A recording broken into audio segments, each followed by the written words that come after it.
Welcome to Manny's TV Talk, where we will talk about all of our favorite reality TV shows and news surrounding them.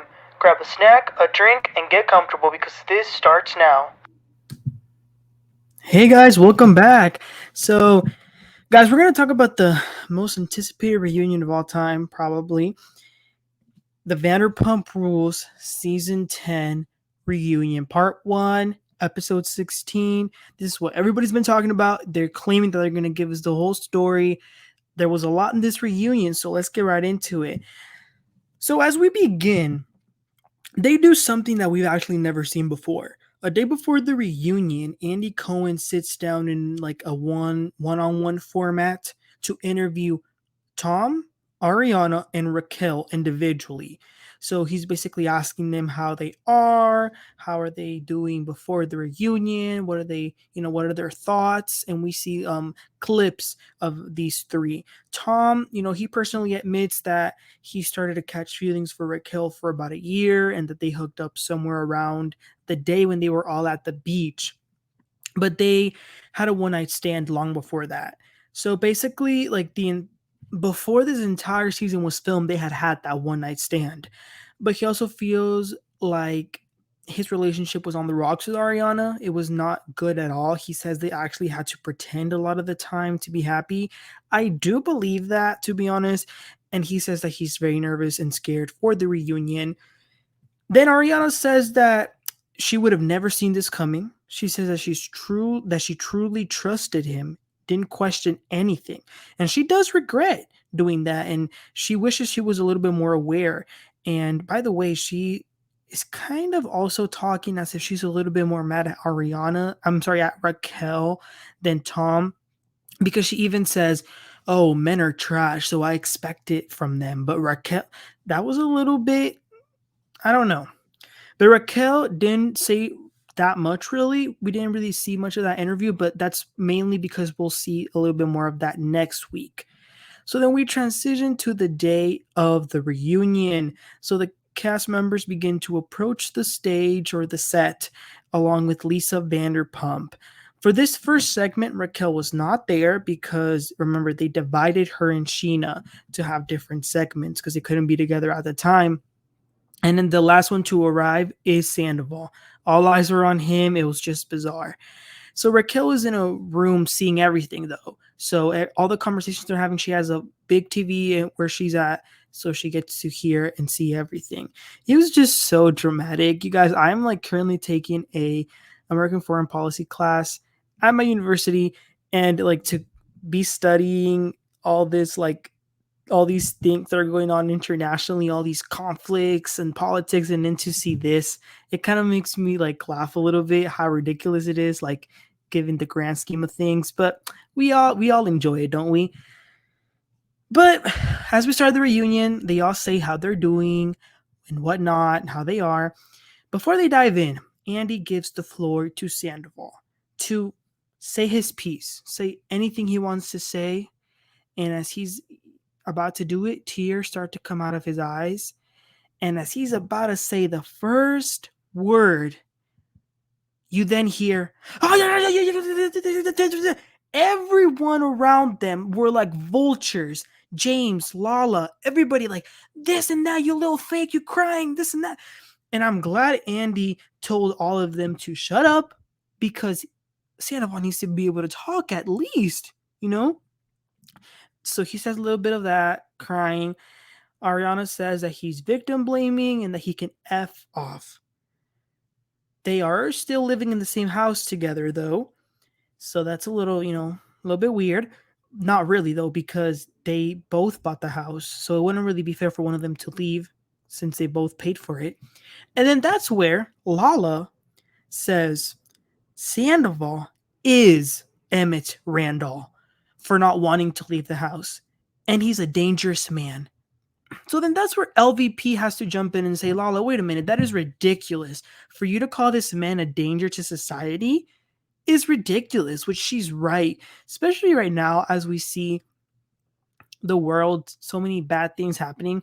For Lala to act like Sandoval is the most dangerous, like that is so ridiculous. And Lala, when LVP said that to Lala, she says, I don't care. I didn't ask for anyone's opinion. I will say Ariana and Lala were being a little bit too snappy with LVP. Y'all two better remember who the executive producer of this show is. Like, y'all better tread lightly. But anyway, Andy brings up, the relationship between Ariana and Sandoval, the lack of intimacy that they had.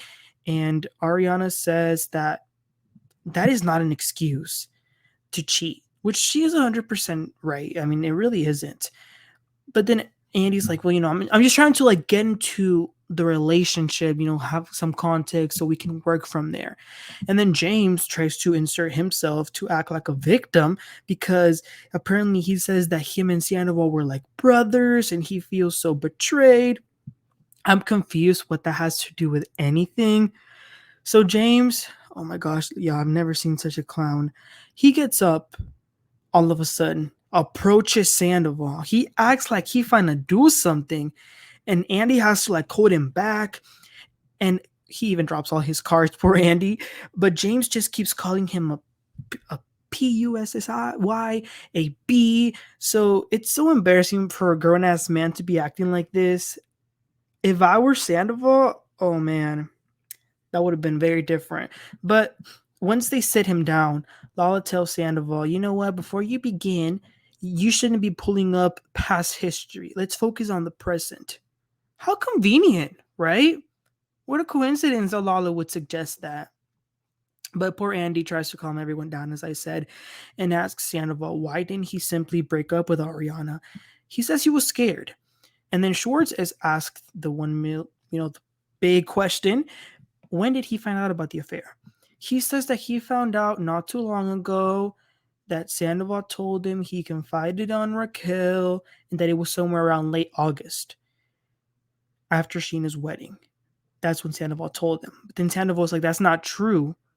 It happened around mid-January. So there are a lot of inconsistencies with both of the Toms.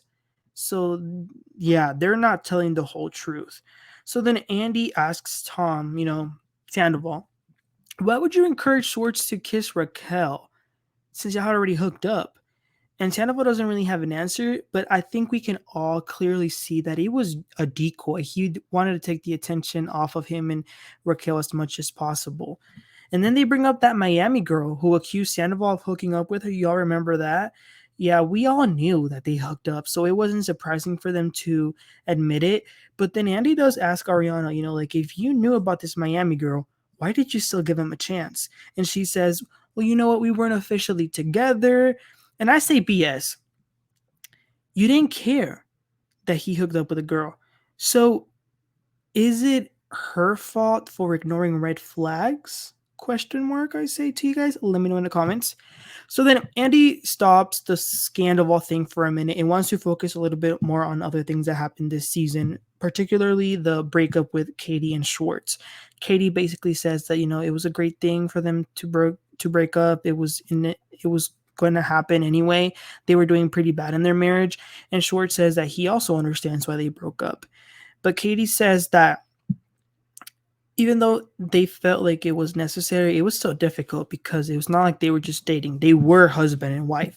So, of course, she didn't want him to be with anyone from the friend group. So they then argue a little bit about that, especially the kiss in Mexico. And everybody begins to jump in. And then for the first time ever, Andy says something a little bit good. He says, all of you guys, except Lisa Vanderpump, have done horrible things in the past. Like, none of y'all are innocent. So for y'all to be coming on the Toms like this, it's a little hypocritical. I'm so glad he said that. And then they start to bring up this girl, Jo, who was Schwartz's roommate, and they start talking bad about her. And as the Toms are trying to explain themselves, the entire side. So one of the sides on Andy's left was Ariana, Katie, James, and Lala. That's the side I can stand. And then the other side is LVP, Sandoval, Schwartz, and Scheana in the corner. That entire other side with Lala and them, all of a sudden started saying, boo. What on earth is this, bruh? Like, they were acting so childish.